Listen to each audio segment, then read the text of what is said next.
Today we have a very special friend, Madhurima Nandy, who will be talking about the importance of microbiota in a human body.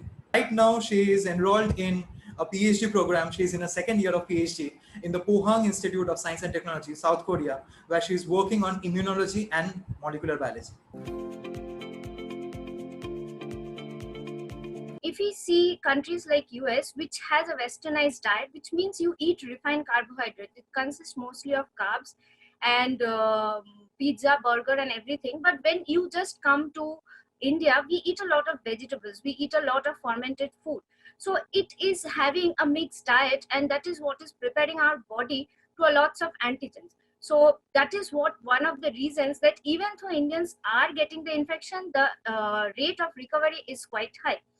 The microbiome involves all the bacteria that are living inside our body. It involves the bacteria that is on my skin, on my lungs, in my stomach, and everywhere. So we actually have 8 trillions of bacteria in our body. That the nerve cells in the gut is actually more than the nerve cells in our brain. Bifidobacterium, which helps us production in many kinds of vitamins, minerals, and it also helps in bringing down the immune system when it's a hyperimmune reaction. There is E. coli, which is a very common bacteria, and it produces vitamin K and is also helps in preventing the colonization of bad bacteria. And lactobacillus, I think every one of us know lactobacillus, because whenever you have pimple, whenever you have skin allergy, your mom just says go and apply some curd.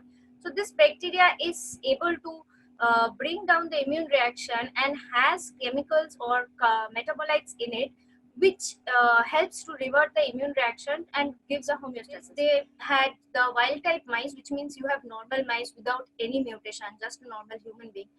And they collected the feces or like the poop from autistic patients and healthy controls. And they directly fed this mice with this autistic patients' feces and the healthy controls feces.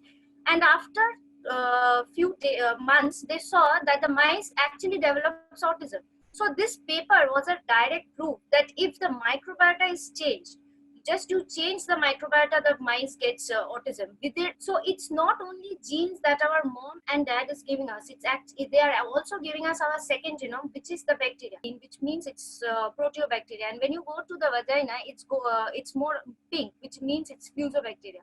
So the different parts of the mom has different kinds of bacteria, and exposed to environment, you have already got these bacteria from all these sources, and you have developed a more stable microbiome. So that is also an age to the surprising fact when the first signs of autism come. At the age of 3 to 4, there are 2 parts of the immune system, the innate immunity and the adaptive immunity.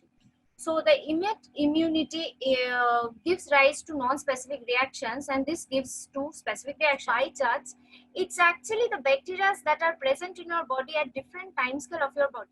So the gut is the most important organ because it produces metabolites, it digests your foods, it trains your immune system, it makes your immune system. It has all the features of leaky gut, which means that you have a condition of your gut dysbiosis or your gut is not functioning properly.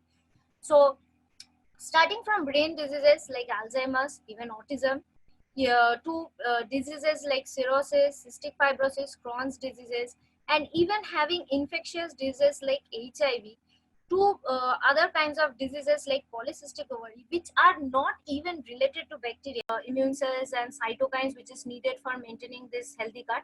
But suddenly you take a diet or you take an antibiotic treatment that causes a disruption of this, and now your gut microbiota has changed, and this causes the wrong immune cells to get activated and the wrong cytokines to be produced, and this leads to a death of your own gut, and this creates space. Now there was a barrier here, now the cell is removed, there is free space, so this harmful bacteria can even get into your body and cause you disease. So once this is not stopped, then the brain starts to overreact so much that it will get exhausted, it will cause inflammation in the brain, and you have several other diseases like the Alzheimer's, like the Parkinson's disease, where your brain starts to degenerate.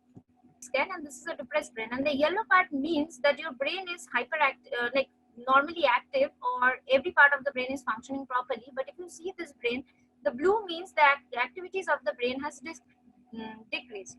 So transfer either T regulatory cells or T effector cells, and that's what causes you to recover back to your immune reaction, like homeostatic immune reaction, and you have a balanced state where there is the both cells are working properly in hands with each other.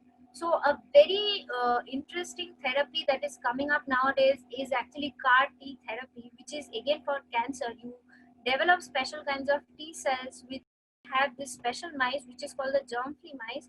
So by germ-free, what I mean is the mice has no bacteria of its own. It has been fed with antibiotics and made germ-free to this mice and check the immune reaction and the microbiome profiling of this mice. And what we have found is autistic feces has a different microbiome than the healthy controls, and the immune reaction is also very different, which is the NSG mice. And due to some knockouts in or mutations in genes, this mice. You said feces transplant and how much it is effective because feces is an waste and how our body will take it. Okay, so about that fecal transplant therapy is it is actually very efficient. It has shown almost 95% efficiency because people have recovered from the diseases which the transplantation targeted. And the good part is there is no side effects. And when you put the feces inside the intestine or the gut of a patient from a healthy individual, that individual is alive, so he's eating food, he's being fed food, or he's getting energy, so the bacteria also gets the food. So it will be alive till however time the person is alive and however time the person maintains a good diet which is required for the, should I say, just eat healthy, have a mixed diet. And what fascinates me most is that the gut microbiome, which is microbiology, we all started with Louis Pasteur, and we are again heading back to go into research, because even if we have technology, we have a very good lifestyle.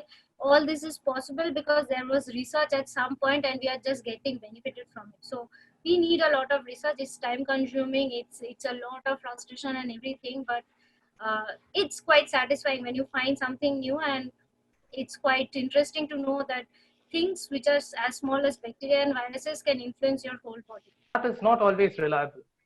So we here at Researcher.web try to bring you real researchers talking about real research so that the entire community interested in science can know where the future in science lies. It's great to see so much of you here. I know it's